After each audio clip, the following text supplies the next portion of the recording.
Superman starts with a table-setting text crawl, and it ends with a series of bangs and a surprise cameo.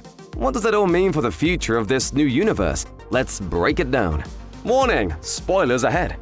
The movie's opening text makes it very clear that Superman's world is a story in progress. It picks up 3 years after Superman revealed himself, right after he's lost a battle for the first time. Superman recently embroiled himself in an international conflict, halting an invasion of Jahanpur by the neighboring nation of Boravia.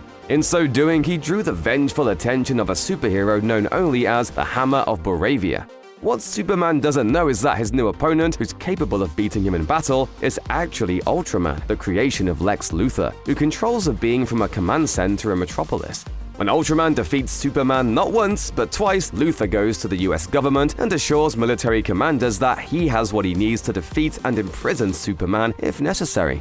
Meanwhile, as regular old Clark Kent, Superman is working with Lois Lane to prove a link between Luthor and the war in Boravia, following leads that he may be orchestrating things behind the scenes.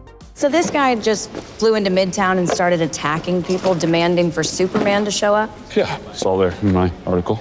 As the reporters work, Luthor gains entry to Superman's Fortress of Solitude. With the help of a frightening enforcer called the Engineer, he recovers the entire message Superman's Kryptonian parents sent with him when they put him on a ship bound for Earth. While working with Guy Gardner, Mr. Terrific, and Hawkgirl to defeat a big monster in Metropolis, Superman learns Luthor infiltrated the fortress and revealed part of the message from his parents that he never saw before. The contents are disturbing, not just to Superman but to the entire world. In a shocking reveal, the expectation of Superman wasn't just that he would protect and help the people of Earth, but rather that he would rule them as a superpowered overlord. This message is exactly what Luthor needs to turn public opinion against Superman, giving him the political capital to arrest him. And arrest him he does, taking him to one of the more mind-bending locales in this very comic-booky movie. Instead of just taking him to, jail, Luthor locks Superman in a pocket universe, where he's also locked up with a bunch of other people who annoy him and thwart his plans. With his nemesis out of the picture, Luthor moves forward with plans for the Boravian invasion, a move which he intends to leave him with claims to half of Jahanpur, therefore making him the ruler of his own country. With the help of Lois, Mr. Terrific, and the metahuman known as Metamorpho, Superman escapes his dimensional prison and heads out to stop Luthor. Not having much in the way of superpowers, Lois makes use of the next best thing: good journalism. While she prepares a bombshell report on Luthor's plans, Gardner, Hawkgirl, and Metamorpho head out to stop the Boravian invasion the old-fashioned way, by beating the crap out of people. Back in Metropolis, Superman battles Ultraman, who is revealed to be, under the mask, a dim-witted but very powerful Superman clone. Meanwhile, Mr. Terrific works to stop a massive dimensional rift caused by Luthor's portals to his pocket universe, which seems like the pretty natural consequence of recklessly creating pocket universes. Like the movie makes clear, Luthor is one of those move fast and break stuff guys. Realizing that Luthor is controlling Ultraman through drones which observe their fight, Superman sends his dog Krypto to destroy the drones. Or at least we think Krypto's his dog. More on that in a second.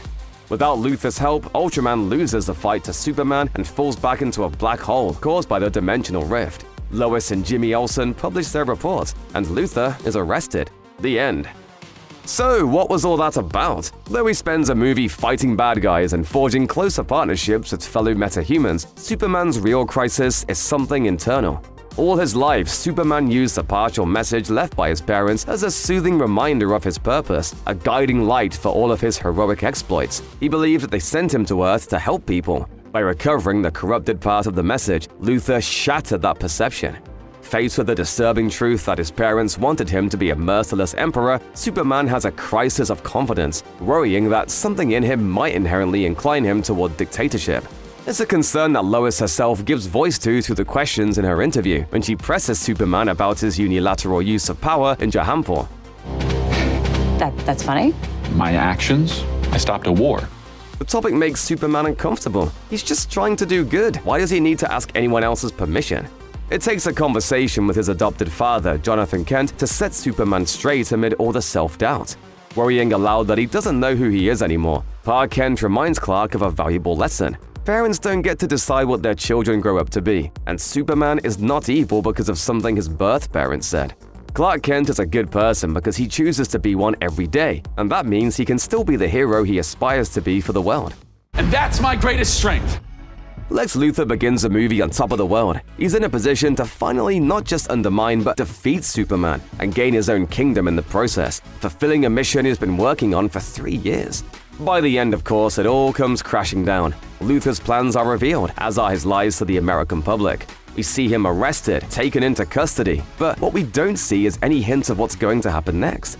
Nicholas Holt's version of Luthor is, like so many of the character's comic book incarnations, a master planner. So while he's thoroughly humiliated by the events of the movie, we certainly can't count him out for sequels. He no doubt has contingency after contingency built into his corporate empire. The movie gives a definitive end to this evil plan, but it feels safe to say that this is only a chapter in his story, not the entire thing.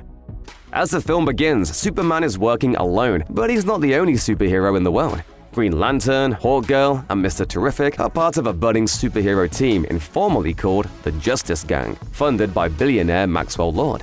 When we meet them, the Justice Gang is operating independently of Superman, though they do team up with him when necessary. At the same time, they see no reason to interfere when Superman is in trouble with the US government.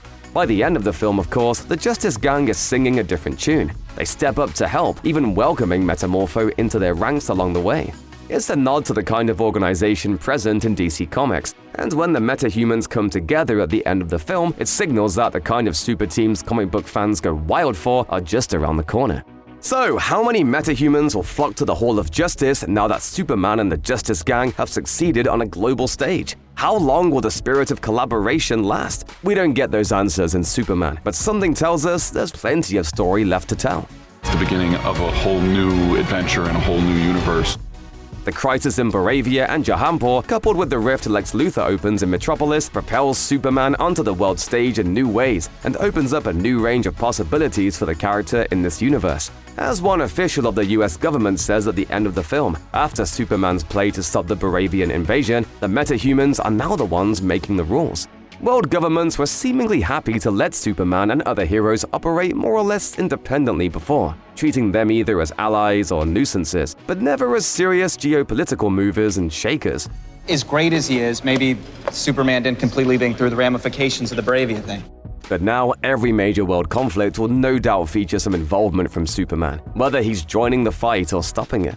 Nations will all have to consider his power and influence with every major decision they make. It also means that Superman will be looked to in every moment of global crisis, whether he wants to get involved or not, setting up a delicate political balance that will only get more complex in future movies.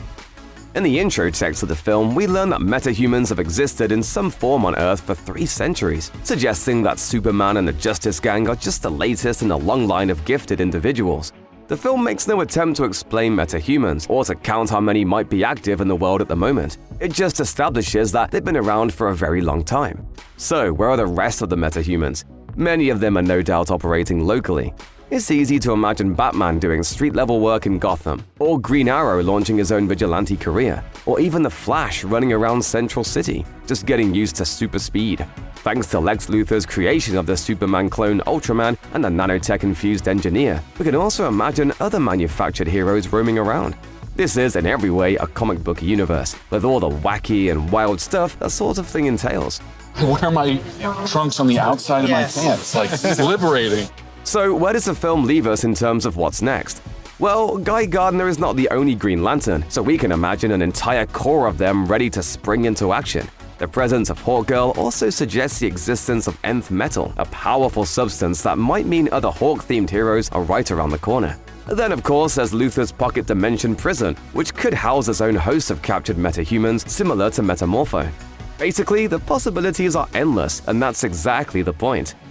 At one point in Superman, when Lois Lane heads to the Hall of Justice to ask the Justice Gang for help, she learns that Superman's fellow metahumans already know his secret identity of Clark Kent. Lois is concerned that Superman trusts too many people with his real identity, but how many people are actually aware that Superman and Clark Kent are the same person? Eventually, people are gonna figure it out. But the glasses. Obviously, Clark's parents back home in Kansas are aware of who he is, and we learn early in the film that Lois is also in on the secret. Add the 3 members of the Justice Gang to that, and that makes at least 6 people who know the Man of Steel's secret identity. But there may be more. At the end of the film, with Luthor and Ultraman defeated, Superman and Lois sneak off to an empty building to share an epic kiss, leaving Jimmy Olsen and Perry White to commiserate over their shared knowledge of the romance, which Lois and Superman think they've been hiding.